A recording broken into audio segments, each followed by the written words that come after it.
Speakers और सभागार में जितने साथी हैं, आप सबको जय भीम, बधाई, मुबारकबाद। कम से कम इस सभा को देखकर ऐसा लग रहा है कि लोग अभी जिंदा हैं, क्योंकि मिशन कायर और बेईमान लोग नहीं चला सकते। इसलिए आपको बधाई। कम से कम इस विपरीत परिस्थिति में भी आप लगातार संवाद जारी रखें। जो 8 पॉइंट लिखा हुआ है, मुझे लगता है कि वो अलग अलग नहीं है, एक ही सिक्के के सब पहलू हैं, एक ही पोल का पाठ, और सब में एक तारतम्यता है, सब में एक अंतर संबंध है। बहरहाल मैं अपने पॉइंट पे आऊंगा। ईडब्ल्यूएस पे बोलना है मुझे, और शायद हमारे दोस्तों को अगर याद होगा तो जब ये ईडब्ल्यूएस आया था तो सबसे पहले हम लोगों ने इसका विरोध किया था, और अपने स्टैंड पे अभी भी कायम। मुझे लगता है कि जब से संविधान लागू हुआ है और संविधान बना है, प्रतिनिधित्व का सिद्धांत, रिप्रेजेंटेशन का क्वेश्चन आया है, तब से लेकर आज तक भारत के इतिहास का जो सबसे बड़ा बिगेस्ट फ्रॉड है वो है ईडब्ल्यूएस और क्रीमी लेयर भी है, क्योंकि आरक्षण की अवधारणा को लोग, मुझे लगता है, ठीक से समझा ही नहीं गया।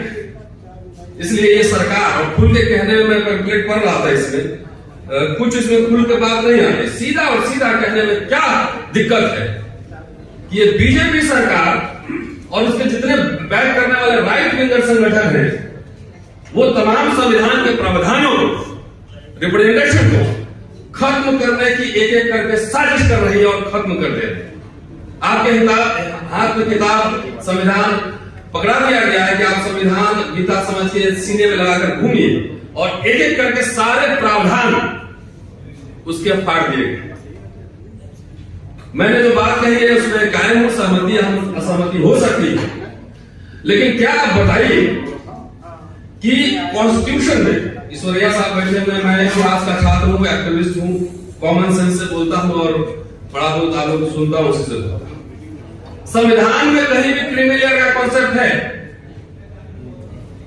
आरक्षण क्या है? आरक्षण क्या गरीबी उन्मूलन प्रोग्राम है या कुछ और है? आरक्षण गरीबी उन्मूलन प्रोग्राम नहीं है। उसके लिए 50 योजनाएं सरकार की है, अंत्योदय योजना, बीपीएल है, तमाम तरह की योजनाएं हैं। आरक्षण इसलिए दिया गया था क्योंकि रिप्रेजेंटेशन का सवाल है, और क्रीमी लेयर जब लगाएगा उसके पीछे लॉजिक सीधा था कि ऐसे लोगों को आने से रोकना, और इसका पूरा ब्रिटिश गवर्नेंस से इसको हम समझ सकते हैं, कॉलोनियल लेगेसी से समझ सकते हैं। अंग्रेजों को उन्हीं भारतीय ने चुनौती दी जो कैम्ब्रिज ऑक्सफोर्ड में पढ़ के आए थे, जो अंग्रेजी बोलते थे, अंग्रेजी लिखते थे, क्योंकि उस शिक्षा से उसका कॉन्फिडेंस लेवल बढ़ता है। क्रीमी लेयर, ये मैंने एक आर्टिकल लिखा था, अक्षरी यादव जाटव का था। कौन किसका हक खा गया? आज जो ये बात कर रहे हैं कि हक खा गया, छोटी छोटी जात की पार्टियां बनाकर जाके बीजेपी से अलायंस करके 2 टिकट लेता है, 4 टिकट लेता है। कभी पूछा कि आपने हम सबका हक खा लिया? रिजर्वेशन एक रिप्रेजेंटेशन था, और उसके पीछे लॉजिक ये था कि उसमें से क्रीम बनेगा जो इनसे बहस करेगा, सवाल करेगा। क्यों है? क्या कारण है कि पिछले 8-10 सालों से देखिए तो विश्वविद्यालय बैटल ग्राउंड ऑफ आइडियाज बना हुआ है। ये पॉलिटिकल क्लास और रेसिस्टेंस नहीं आ रहा है, चाहे रोहित पूमला से लेके आज तक आप देख लीजिए, क्योंकि आपके घर के बच्चे जब विश्वविद्यालयों में एमफिल पीएचडी करने गए, जब अंग्रेजी बोलना शुरू किया, जब सवाल खड़े करना शुरू किया, तब जाके ये मामला आपका पूरा कॉन्स्पिरेसी, पार्लियामेंटेरियन से उनको डर थोड़ी लग रहा है। बीजेपी सरकार को कोई एमएलए एमपी मिनिस्टर से डर लगता है, उनको हर समय सड़क से डर लगता है। और फिर एग्जाम्पल सामने, किसान आंदोलन हुआ, SC/ST एक्ट था, रोस्टर का सवाल। ईडब्ल्यूएस देखिए, डॉक्टर अंबेडकर ने मिनिस्ट्री से रिजाइन किया, 4 पॉइंट्स बताए थे, 4 कारण। उसमें से एक कारण ये था कि ओबीसी के रिजर्वेशन पे कमीशन बैठाने पे काम नहीं हो रहा है। क्यों आरक्षण दिया गया? दलित को दिया गया था अनटचेबिलिटी के आधार पर, ओबीसी को सोशल इकोनॉमिक बैकवर्डनेस के आधार पर। ये ईडब्ल्यूएस जो है ये किस आधार पर? अगर सोशल किसका बैकवर्डनेस है?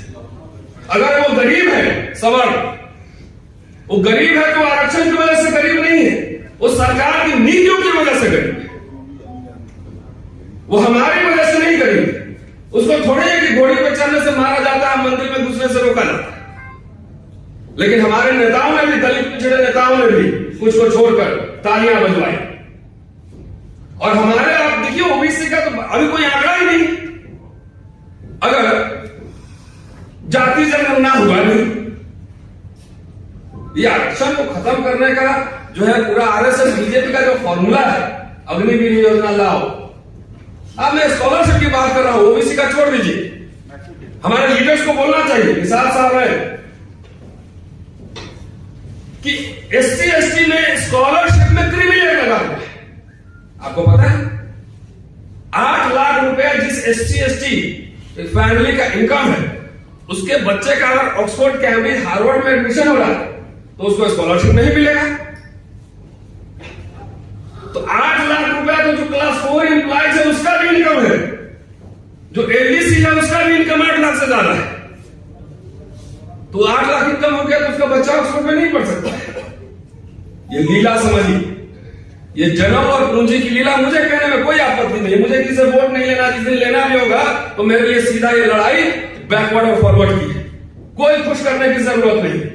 यहां एक तरफ एक पार्टी कहता है कि 20% और 80% की लड़ाई, और हमारे लीडर्स बैकवर्ड बनाम फॉरवर्ड करने की हिम्मत नहीं रखते। कहां से आरक्षण बचेगा? ये गैर संवैधानिक अग्निवीर तमाम सब लागू करेगा। इसलिए नेताओं से अगर नहीं हो रहा तो मैं आपसे आह्वान कर रहा हूं कि नए जमाने के नए लीडर्स पैदा कीजिए। मरे हुए बच्चा को जो है जिंदा करने से बेहतर है कि नया बच्चा पैदा कीजिए, और ऐसे लीडर्स बनाइए जिनसे सीधा मुकाबला कर सके।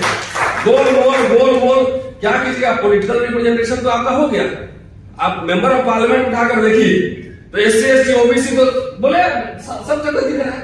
मैं कह रहा हूं प्रधानमंत्री मत बनाओ मेरी बलास, राष्ट्रपति मत बनाओ, लेकिन जितने सार्वजनिक संस्थान है उसका डेमोक्रेटाइजेशन करो। कोई किसी का हक नहीं खाया, रिजर्वेशन ही पूरा नहीं हुआ तो हक किसका, कौन किसने खा लिया? बताइए। ओबीसी का कोई दावा करते हैं, प्राइम मिनिस्टर खुद ओबीसी के संसद में रिपोर्ट करते हैं कि ओबीसी का रिजर्वेशन पूरा हो गया।